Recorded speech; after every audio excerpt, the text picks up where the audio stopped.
Shalom. So again, I want to give all praise and glory to Yahweh Bashem Yahushua Bashem Kakodash. Double honors to my teachers, the head apostles and elders of Great Millstone, and Kazak Shalom to those for elect. This is Isaiah chapter 9, verse 5. For what we just saw, it says, for every battle the warriors with confused noise. Let's talk about traditional battle, hand-to-hand combat or extensions of that, and garments rolled in blood. But this shall be with burning and fuel of fire.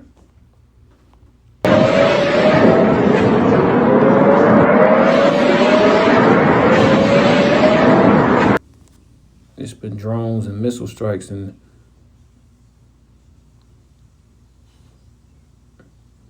this is what Israel looks like right now.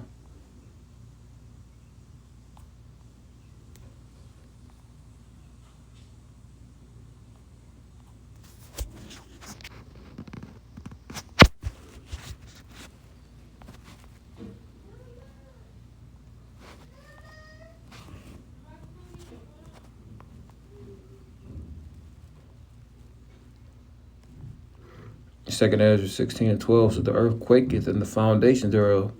The sea ariseth up with waves from the deep, and the waves of it are troubled, and the fishes thereof also, before the Lord and before the glory of his power. As a result of what? Thermonuclear destruction, which is coming to America. Israel and America are allies. So we're getting closer and closer to World War III being in full effect. Verse 13, for strong is his right hand that bendeth the bow. His arrows that he shooteth are sharp and shall not miss. So again, what arrow can shoot from one continent to another? Can't, but the missiles can. And they begin to be shot into the ends of the world.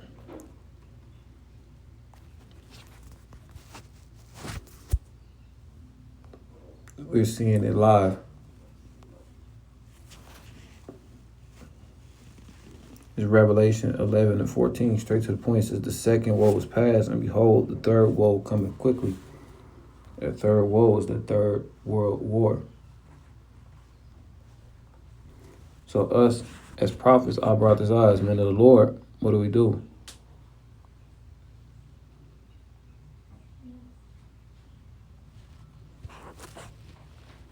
Habakkuk 2:1, it says, I will stand upon my watch and set me upon the tower and watch to see what he will say unto me and what I shall answer when I'm reproved. So we're going to continue to stand upon our watch in that spiritual high tower.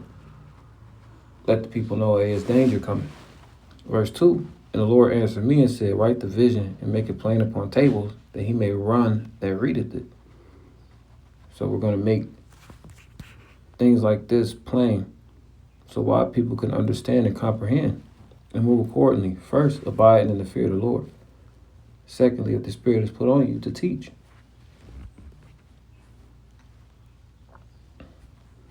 Verse 3, for the vision is yet for an appointed time, but at the end it shall speak and not lie.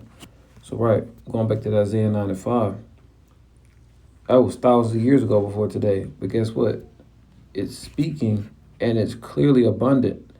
I mean, not abundant, and it's apparent that this is what the scripture is talking about. That same devastating force is what's going to make the earth reel to and fro like a drunkard, like it says in the book of Isaiah. Shall speak and not lie. Though it tarry, wait for it, because it surely come, it will not tarry. So like in that second Ezra 16, like once it's up, it's stuck. The plague of the Lord draweth nigh, they're not slack. Just like a pregnancy, you can't, go back a trimester. You can't skip back to when you first got pregnant. Like, you're going to have to finish it out.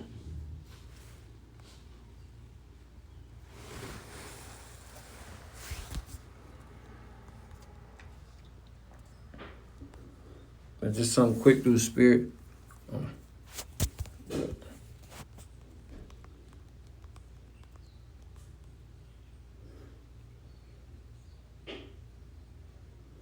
It's Jeremiah 49:20 says, therefore hear the counsel of the Lord, that he has spoken against Edom. Esau, Edom is the self-proclaimed white man. And his purposes that he have purposed against the inhabitants of Teman. Teman would be the so-called Germans today. They are the smartest of the Edomites. So you see Teman in the scriptures, it's associating that with the wisdom that they have. The scripture say that this devil is wiser than Daniel. He does a diligent search when it comes to wickedness and oppression our people. It says, surely the least of the flock shall draw them out, and the least of the flock is Amalek, the so-called Jews, the 48ers. It says, surely he shall make their habitations desolate with them. So Yahweh Shah is exposing these devils. And he's the one ushering in the nuclear destruction. And this same power, his name is Yahweh, and his son's name is Yahweh Shah.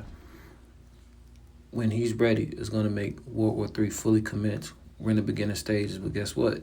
World War III is here. So now what we need to look for is the mandatory implementation of the CHIP. And, you know, in the midst of World War III, Yahweh Shah will be back with the host of chariots.